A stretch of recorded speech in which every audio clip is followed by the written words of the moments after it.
to take your questions. Thank you, Chief Schmatter. Any questions from the committee? Seeing none, thanks for being here today. Next, I'll invite our annual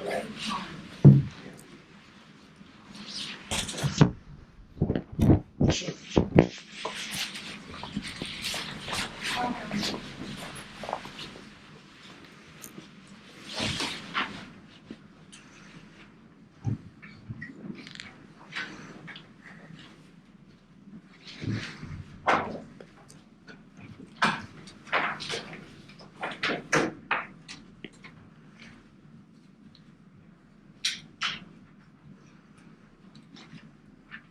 Well, good afternoon, Vice Chair, Dwayne, and members of the committee.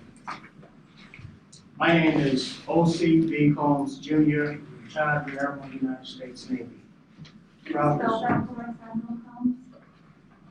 O-S-I-E, B is a middle initial, C-O-M-B-S Jr. Airman of the United States retired.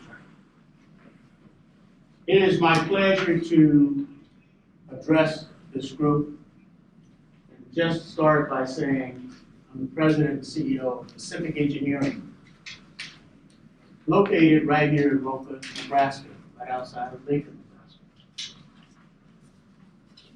Many people have come to visit us recently with the governor, people from Washington, and they're surprised that we have a small minority firm doing significant defense work for this country right here in Nebraska. And with that backdrop, I want to say a couple of things. And please keep me on track for time. We talked a little bit. But we're small, but with a big footprint. We lead. We like to think of ourselves being on the bleeding edge of technology, not the cutting edge, because we are first. With that, I can say that without getting too deep into the weeds, we have significant projects, for example, our missile systems that support and defend this country. We are playing in that arena. Many of you might not know that, but we have talented people doing it. Secondly, as Nebraska leads center point pivot systems working, we are looking to ways to improve that technology and efficiency to bring revenue to the state. We are currently residing in 72,000 square feet of building space where we're making these products. And we have grown that additional 50,000 square feet since 2018, 19. We had representatives from the governor's office to attend, and at that time we made commitments we were going to grow. And we moved in our new facility. And now we are outgrowing that facility because we have gone after projects. A couple of our current customers include the largest Navy Systems Command and Naval Sea Systems Command to build weapons components for this country. We support the Marine Corps. We support the Navy Strategic Program Office. We support the Army Material Command. We support industries like Northrop Grumman, the research centers like Penn State, Lockheed Martin, just to name a few. Now, we've been in Nebraska for a bit, and we love what we are doing. Again, I stated we're veteran-owned and minority-owned. But let's talk to something that's dear to our heart: growth and strategy, revenue as a CEO. Many of you may remember as we're in COVID-19 pandemic, we developed a product called Rapid On Demand Portable Platform. These drive-through pods that you went through, PEI built those pods.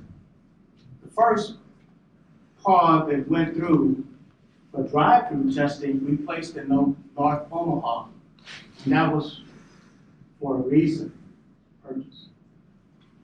See, people often forget many of the stores, the CVS's, the Walmarts, or this, or whatever, you get the shops, are not located in certain communities. And when the bill talked about making sure people were taken care of for the pandemic, we said, we will do this. If we made a couple of remarks on the local TV and talked about we were doing things, well, we followed that. Because we adopted the slogan, take it to the people because we care. Not only did we start, You're up, but I'll let you finish your thoughts. thank you, I'm gonna be very quick. Thank you, I didn't see the slides. But we started in Omaha, North Omaha, because we wanted to be first, so people would be there. And one of the individuals there, I remember, said, you build it, they will come. We've taken this as well as to the Washington DC area where we made the truck. We have that slogan, build it, and they will, take it to the people because we care. We had it, but it started here. Well, currently we are working that, and we really support the recovery plan, LB 1024. There are many aspects that's important to us, like for the DC 2.9A, you got the list, I won't read them to you, but we're there. So how do we do this? We need the workforce and we need the people. And the governor asked, and the lieutenant governor asked, where are you going to get the people? That's when we're going to grow our own. We have partnerships with the University of Nebraska, Lincoln. We hired an internship, and we brought him on as a PhD when he graduated. He's on our staff, on the lead material scientist. We have a second PhD graduate in May, so coming on board. We currently have an intern right now in electrical engineering working. We have people, and we're establishing the workforce. So what does that mean? We need to go to the Omaha North High School for that talent's there. We need to start early and bring the talent now. We cannot start high-level programs in 2 days. It takes a measured program that this bill offers an opportunity to take advantage of. And not just here for Nebraska, but lead the country as we support and defend this country. It's right at the heart of strategic programs here, where you have a major base and we have strategic importance. We also have other work that's important. We need to move on to the community colleges. We need touch labor. We need the skills. Not everyone needs the 4-year degree. We are running short in this country on that middle touch labor we need. And at the same time, we need to take advantage of the University of Nebraska in Omaha, where we have their graduates. We are working with them, and the same thing with Creighton. The same thing with Doane University. We have our production manager. We have staff members. We're there. The bottom line, we have to develop the talent. We need to stop skipping over the existing talent that's right under our nose. Train them, work them, qualify them, get them excited. And as the chief of the police stated, I have a statement by saying, we need to get our P's straight, the priorities. We need to focus more on production and productivity and less on prisons. So when you give the productivity and the jobs, your prison population will go down. Now, with that said, I thank you very much for your time, and I summarize by saying, it is a great return on investment by supporting this bill. It builds the public trust and it gives visible evidence of what's possible. It allows for high-paying jobs. We're talking jobs greater than 50,000. I'm gonna need to ask you to wrap it up. I'm wrapping up 2 points. Roads and defense. The bottom line, we are investing in the community. We have truckloads now, and we would like to continue to do so. And thank you very much for your time. Thank you. We've got your testimony. Any questions from the committee? Senator Wells. Sure. Thank you, Vice Chair Hunt. And thank you, Admiral, for being here. It's an honor to have you here and in Nebraska. I just have one comment. You said you want to go to high school to make sure those students in the high schools can see what they can do and to bring them on board. I would suggest maybe middle school students, because by the time they get to high school, it's too late. May I comment? I totally agree with you. But we want to make sure where you have centers there, we can drop down. We're talking programs, you start this, and actually, I've challenged many places across the country. We really need to start in the elementary schools to get them interested. In middle schools, we get them excited on a science track. We have to pay attention to middle schools because if they cannot pass algebra, you can't go to high levels. So we must focus on those programs at middle school, algebra one of those first levels. So I agree with you, then go to high school, to get them excited, and then they will find a way to go all the way through the program. Thank you for your question. I agree. Thank you, Senator Lowe. Any other questions? Thank you, Admiral, for coming. Thank you for allowing me to speak. Next, I'll invite Mark Norman from the Greater Omaha Chamber of Commerce.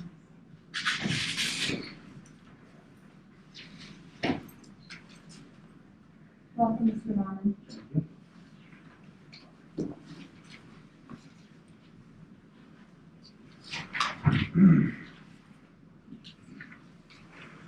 $1 million of this money that we set aside to try to address mental health.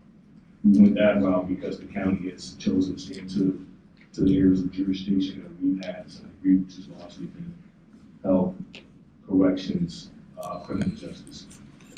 That effort, in addition to the ones here, we hope will help us with some of the issues that affect a lot of people that live in the districts that we represent. For instance, Douglas County has been, for the last couple of years, the largest mental health institution in the state because there's a large amount of individuals with mental health issues in our state. The money that we're going to invest, we hope gets at that additional investment that's put in by the state will help us address this issue and get those individuals out of there and not be in a situation where their conditions get worse by sitting in jail if they wanted to be there. Let's say juvenile justice. For the last 2 years, we've done that and made investments in infrastructure and service and program. The efforts that this money will help us now will help us in our efforts to get up front in regards to trying to address the whole issues of the family. It will affect the district of North and South Omaha, particularly because the unfortunate issue is that 90% of the young people that sit in our detention center are people of color. The work that's being done here in the services that this funding will do will help us to address those issues and the funding issues that go on outside of here. Because a lot of those issues that we're dealing with there have a whole, complete social view that affects the community. The state public health. The county is going to invest $5 million in public health. In addition to the money that we're doing right now. As Senator Wayne said, the COVID-19 pandemic kind of exacerbates a lot of those inequities. And though the county is not particularly in the housing business, I do want to advocate for the money this line is there for affordable housing, job training, other things of that sort. These are social determinants of health that we saw play out in the public health realm and that we on our board of health know will help us get at a lot of those inequities in healthcare and those disparities. I want to lay out to you a little more too some of the county skin in the game right now in addition to the mental health piece. So of the money that we've had, the allocation right now that's probably out the door is somewhere between $5 million of funding that's going there. There's potential of money that will directly affect North and South Omaha and how it gets left out of a possible another $10 million impact that could come to those areas. In addition to this $50 million in mental health that we think will significantly affect the area. So I want to thank you for your consideration. I'm going to put on record that I support this effort and hopefully it's full funding. If it does not, I think the work that they've done is worthy of consideration from here on out as a plan is directed somehow to get there. Any questions? Thank you, Commissioner Rogers. Any questions from the committee? Thanks for coming down today. Next, I'll invite up Omaha Police Chief Todd Schmaber.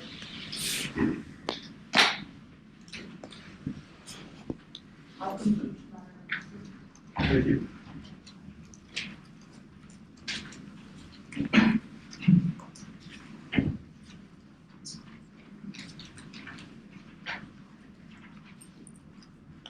My name is Todd Schmader, SCHMADERER, 505 South 15th Street, City of Omaha, Police Chief. Senator Wayne and members of the Urban Affairs Committee. The American Rescue Plan provides a unique opportunity to address significant needs, particularly in the City of Omaha and particularly in our North Omaha community. As such, I'm a proponent of LB 1024. The City of Omaha's priorities are closely aligned with LB 1024, especially with violence prevention and intervention, job training, youth programs, affordable housing, and assistance to unemployed workers. The North Omaha community has worked closely with the Omaha Police Department to reach some of our lowest violent crime records in the history of the city. However, they are still disproportional and they have spiked during the pandemic.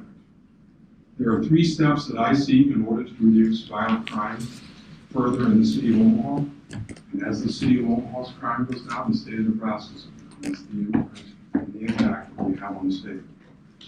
First one is mental health. Douglas County has stepped up on this front. Commissioner Rogers touched on that in some of his testimony. Number 2 is recidivism rates. We have way too many repeat offenders, and there are a number of bills that you will see throughout this legislative session attempting to address that. But probably the biggest area that I see is that area of root causes: employment, poverty, affordable housing, and education. The greatest opportunity to address quality of life and for disproportionate crime reduction is to address root causes. Arguably, our North Omaha community, one of our greatest poverty areas, has suffered the most during this pandemic. So we have a dual opportunity here, a dual opportunity. We can assist with coming out of the pandemic, but we can also address the root causes that have forced an unequal start. So I was asked one time, Chief, if you had 1,000 more officers, how much would crime go down? What could you do with 1,000 officers? My response was, I would rather have 1,000 jobs strategically placed in the right part of our city to affect poverty. That would reduce violent crime far more than 1,000 more police officers.